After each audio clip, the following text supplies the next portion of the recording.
तो good morning dear students, अब हम आपका चैप्टर 7 कोऑर्डिनेट ज्योमेट्री का एक्सरसाइज 7.2 स्टार्ट करते हैं, जिसके लिए आपको पहले सेक्शन फार्मूला सीखना होगा। क्या होता है सेक्शन फार्मूला, आप ध्यान से देखेंगे। मैंने एक लाइन सेगमेंट ए बी लिया है। इस ए बी को पॉइंट पी ने इंटरनली इसे 2 पार्ट्स में डिवाइड कर दिया है, इसलिए हम इसको ऐसे कहेंगे। Given point A x1 y1 and b x2 y2 and P divides AB in M1 Resso M2 internally, या फिर हम ऐसे कह सकते हैं AP ratio PB is equal to M1 Resso M2, यानी कि आपका इस AB को इस पॉइंट P ने इंटरनली डिवाइड्स कर रखा है M1 रेसो M2 में। तो हमें ये पता करना होगा कि इस P के कोऑर्डिनेट्स क्या होंगे। हम लेट कर लेते हैं कि इस P के कोऑर्डिनेट्स x और y होंगे। यदि इस P के कोऑर्डिनेट्स x और y होंगे तो हमें यहाँ लिख भी दिया है, let the coordinates of P x y। इस सेक्शन फॉर्मूला क्या है, P x y is equal to P, x की वैल्यू ये होती है, ये x की वैल्यू होती है, ये y की वैल्यू होती है। x की वैल्यू जब होगी तो x की वैल्यू ही आएंगे सारे पार्ट, और y की वैल्यू में y आएगा, x की वैल्यू में x आएगा। तो m1 x2 plus m2 x1 upon m1 plus m2, और ऐसे यहाँ पर m1 y2 plus m2 y1 upon m1 plus m2। यह एक ब्रैकेट में लिखा जाता है, ब्रैकेट में बीच में कॉमा लगाया जाता है, जिससे कि आपको कोऑर्डिनेट्स पता चलते हैं कि ये पहली वैल्यू x की वैल्यू होती है, दूसरी वैल्यू y की वैल्यू होती है। ये आपको ध्यान रखना पड़ेगा। हम इसी को सेक्शन फॉर्मूला कहते हैं। अब मैं आपको याद करने का बहुत अच्छा तरीका आपको समझा देता हूँ कि आपको ये याद कैसे होगा। याद करना बहुत ज़रूरी है, याद करना सीख लें। P एक्स वाई, अब x की वैल्यू कैसे बोलेंगे, x की वैल्यू देखिए, बोलेंगे देखिए ध्यान से, m1 x2 ऐसे बोलेंगे आप, क्रॉस में चलेंगे, क्रॉस में m1 x2 plus m2 x1 upon m1 plus m2, दोनों को ऐड करेंगे नीचे। ऐसे ही जब y की वैल्यू फाइंड करेंगे तो आप देखिए इस y की वैल्यू कैसे फाइंड करते हैं। तो y के लिए y की वैल्यू लेंगे m1 y2 क्रॉस मल्टीप्लाई करके m1 y2 plus m2 y1 upon m1 plus y2। आप दोबारा से इस फॉर्मूले को देख लें। हमने जो फॉर्मूला लिखा था P X Y is equal to P m1 x2 plus m2 x1 upon m1 plus m2, और जहाँ पर y की वैल्यू में m1 y2 plus m2 y1 upon m1 plus m2। अब आपको मिड पॉइंट फॉर्मूला भी सीखना होगा। मिड पॉइंट फॉर्मूला क्या होता है, देखिए यहाँ पर हमने आपसे कहा था कि कोई लाइन सेगमेंट ए बी है और ये कोई m है, m मिड पॉइंट है। मिड पॉइंट का मतलब ये हुआ कि m से a की डिस्टेंस और m से b की डिस्टेंस इक्वल होंगी। इट मीन्स ये जो m है जो ए बी को इंटरनली डिवाइड करता है तो 1:1 में डिवाइड करेगा। आपको बस ये बात ध्यान रखनी है कि AM और MB की जब वैल्यू सेम होगी तो M1 की वैल्यू भी 1 रहेगी और M2 की वैल्यू भी 1 रहेगी। इट मीन्स M1:M2 यहाँ पर क्या हो जाएगा, 1:1 हो जाएगा। इसलिए हमने यहाँ लिखा है coordinates points of mid point M of AB, M की वैल्यू क्या हो जाएगी x2 प्लस x1। आप ध्यान से देखिए यहाँ पर जब m1 और m2 की वैल्यू 1 रहेगी तो 1 का मल्टीप्लाई यहाँ करो x2 रह गया, 1 का मल्टीप्लाई यहाँ करेंगे सिर्फ x1 रह गया, यानी m1 और m2 क्या है 1 और 1 है। तो जैसे हम m1 और m2 की वैल्यू 1 1 रखी तो ये हो जाएगा आपका x2 प्लस x1, क्योंकि यहाँ 1 है यहाँ भी 1 है, अपॉन 1 प्लस 1, तो ये हो जाएगा x2 प्लस x1 अपॉन 2। ऐसे यहाँ पर m1 की वैल्यू 1 है, m2 की वैल्यू, तो सिर्फ y2 यहाँ पर रह जाएगा, y1 यहाँ रह जाएगा, 1 प्लस 1 यहाँ आ जाएगा, तो y2 प्लस y1 अपॉन 2 हो जाएगा। अब आप ऐसे ही ध्यान से देखते रहें और यही आपका फॉर्मूला बन जाएगा, m is equal to x2 plus x1 upon 2, y2 plus y1 upon 2। आप ऐसे भी लिख सकते हैं m की वैल्यू को m X Y is equal to m x1 plus x2 upon 2 और comma y1 plus y2 upon 2। ये x की वैल्यू होती है और ये y की वैल्यू होती है। इसी को हम मिड पॉइंट फार्मूला कहते हैं। स्टार्ट करते हैं एक्सरसाइज 7.2 का क्वेश्चन नंबर 1। इसमें आपको पॉइंट ए गिवन है, किसी कोई लाइन सेगमेंट है जो कि उस लाइन सेगमेंट को P उसे 2 पार्ट्स में इंटरनली डिवाइड करता है। तो ए क्या हो जाएगा, ए के कोऑर्डिनेट्स उसमें ऑलरेडी दे रखे हैं -1 और 7, और बी के कोऑर्डिनेट्स भी दे रखे हैं 4 - 3। और इसमें जो P है AP और PB, ये जो रेशो है ये 2:3 भी दे रखा है। AP ratio PB is equal to 2:3 दे रखा है, उसमें रेशो गिवन है, यानी m1 हम ऐसे लिख सकते हैं m1 ratio m2 is equal to 2:3। It means हम m की वैल्यू 2 मानेंगे और m2 की वैल्यू 3 मानेंगे। अब ये ध्यान देंगे बस, हमें p की वैल्यू यानी p के कोऑर्डिनेट्स फाइंड करने हैं, यानी p x y हमें फाइंड करना है। तो सॉल्यूशन स्टार्ट करते हैं। सेक्शन फॉर्मूला सबसे पहले लिख लेंगे P X Y is equal to P M one X two plus M two X one upon M one plus M one Y two plus M two Y one upon M one plus M two. और P X Y हम बार बार लिखते चले जाएंगे, यही P सिर्फ हमें करना क्या है, एम वन एक्स टू और एम टू एक्स वन की यानी कि इनकी वैल्यू पुट करनी है। वैल्यू आपको बता दें, यहाँ पे देखें आप ध्यान से, एक्स वन वाई वन हम ऐसे मानेंगे, हम ऐसे लिख सकते हैं इसको। ये तो हो गया आपका एक्स वन, ये हो गया आपका वाई वन, ये हो गया आपका एक्स टू और ये हो गया आपका वाई टू। ये तो एक्स और वाई हैं। ये जो एक्स की वैल्यू एक्स के लिए होगी, वाई की वैल्यू वाई के लिए। अब ध्यान से देखें, तो जब हम एम वन एम टू लिखेंगे और एम वन हमें यहाँ पता है, एम वन की जो वैल्यू हमने बताया था, एम वन की वैल्यू 2 और एम टू की वैल्यू 3 है। एक्स वन की वैल्यू -1, वाई वन की वैल्यू 7, एक्स टू की वैल्यू 4 और वाई टू की वैल्यू -3 है। अब ये सारी वैल्यू इसमें से देख करके, इस फिगर में से एम वन की वैल्यू ये है और एम टू की वैल्यू चाहो तो आप यहाँ भी लिख सकते हो, एम वन यहाँ लिख दो, एम टू यहाँ लिख दो। अब आपको एम वन एम टू और X one Y one X two Y two की वैल्यू पता चलेगी। हम यहाँ पर वही वैल्यू पुट करेंगे तो हमारा आंसर आ जाएगा पी एम वन की वैल्यू 2, एक्स टू की वैल्यू 4 प्लस एम टू की वैल्यू 3 और एक्स वन की वैल्यू -1 अपॉन 2 + 3, क्योंकि एम वन की वैल्यू 2 और एम टू की वैल्यू 3।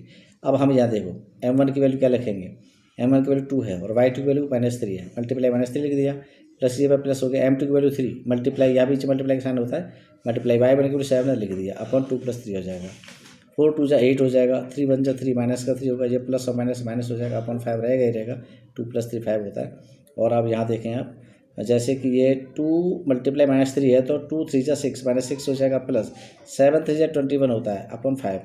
अब 8 में से 3 गया तो 5 अपॉन 5 ये हो जाएगा, 21 में से 6 गया तो 15 अपॉन 5 ये हो जाएगा, यानी यहाँ पे आ जाएगा 1 और यहाँ पे आ जाएगा आपका 3। जैसे कि मैं आपको बता रहा था कि आपका जो पी क्या हो जाएगा, एक्स वाई पी 5/5 15/5 हो जाएगा, और पी एक्स वाई क्या हो जाएगा 5/5 1 होता है, और ये 3 हो गया 1 3 आपका आंसर आ जाएगा। और आप क्वेश्चन नंबर 2 की तरफ बढ़ते हैं और आप क्वेश्चन नंबर 2 को आप देख लीजिए। क्वेश्चन नंबर 2 में ये कहा गया है कि कोई लाइन सेगमेंट है, क्वेश्चन 2 में ये कहा गया है कि कोई लाइन सेगमेंट है, उसे का ट्राई सेक्शन बनाना है, और ट्राई सेक्शन में जो पॉइंट बनेंगे उनके पॉइंट भी पता करने हैं। Find the coordinates of the points of try section the line segment joining 4 -1 and -2 -3, यानी 4 -1 आपका ये हो गया और -2 -3 आपका ये हो गया। इसका मतलब है कि A P is equal to P Q is equal to Q P. ये 3 पार्ट हैं जो तीनों को हमने इक्वल इक्वल माना है, ए पी पी क्यू और क्यू पी, ये इक्वल पार्ट, इसलिए हमने माना है A P ratio P Q को 1:1 माना है, और वही चीज़ यहाँ जाएगी, P Q ratio Q B लेंगे तो ये भी 1:1 ही रहेगा, यानी कि ये सारे पार्ट 1 ही हैं। ठीक है बेटा। अब आपको यदि आपको सबसे पहले कौन सा पता करना है आप ये देख लीजिए।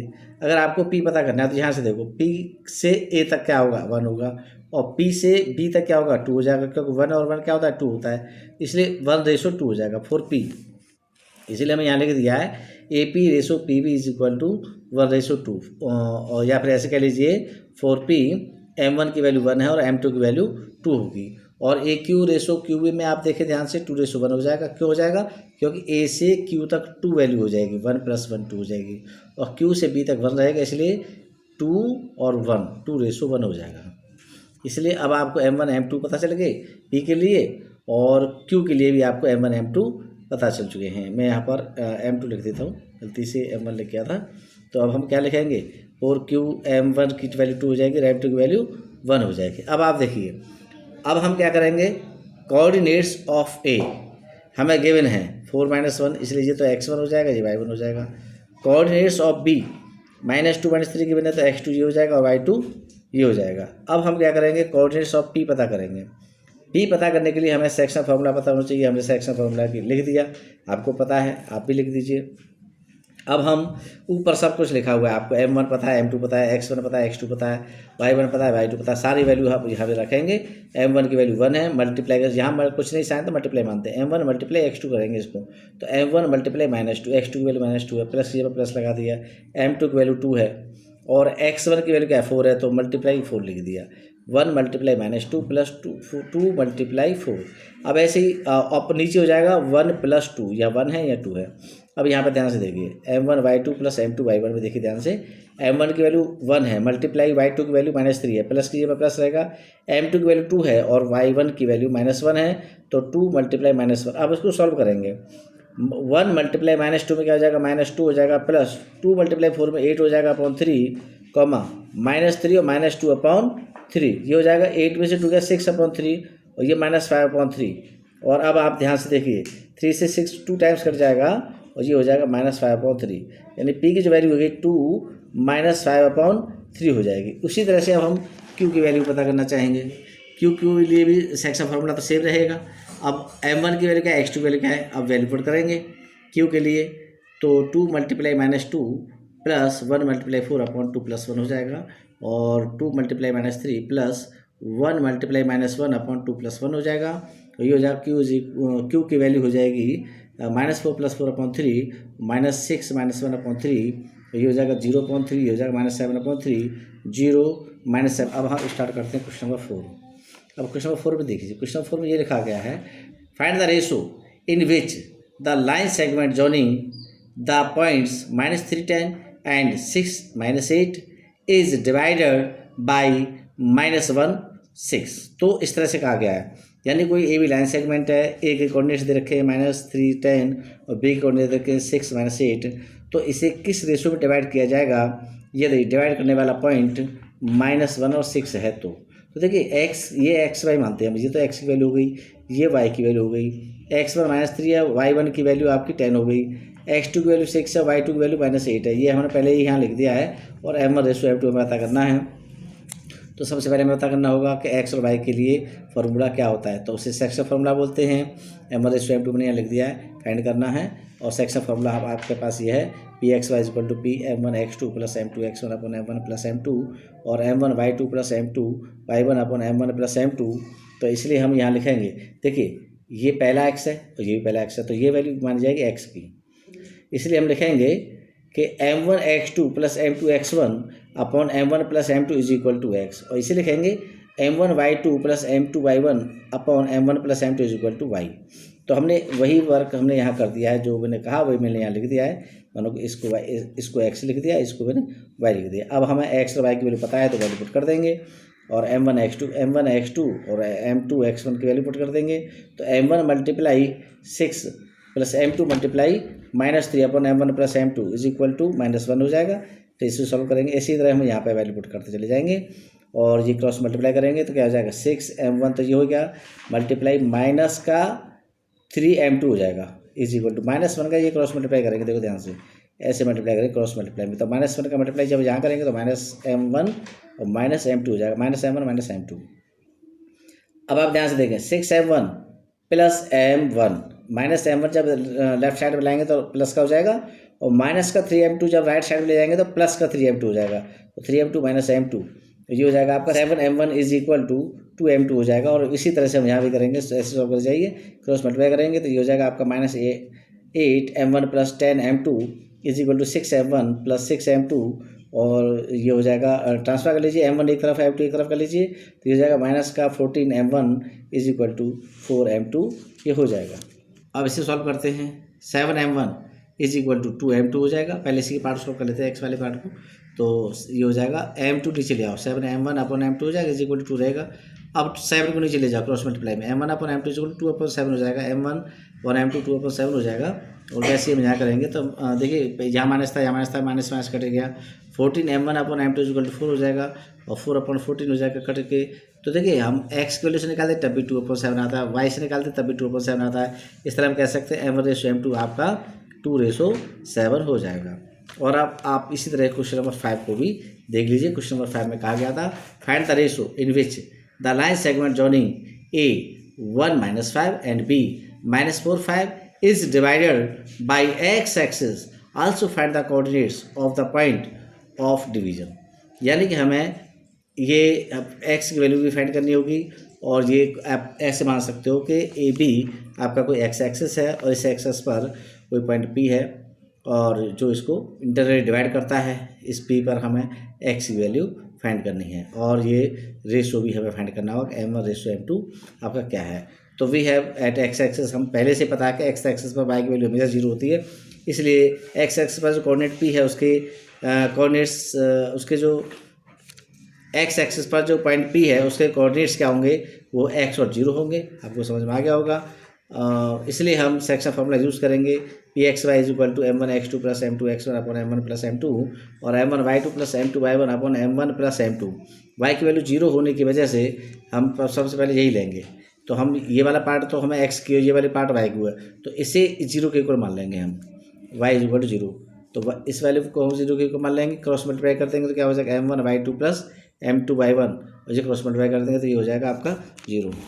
M1 y2 plus M2 y1 is equal to 0, M1 y2 is equal to minus M2 y1, और ये क्या करेंगे हम M1 अपॉन M2 कर देंगे, y2 नीचे आ जाएगा, minus y1 upon y2, M1 upon M2 is equal to minus 5 upon 5, minus minus plus हो जाएगा ये, तो M1 upon M2 is equal to 5 upon 5, 1:1 हो जाएगा।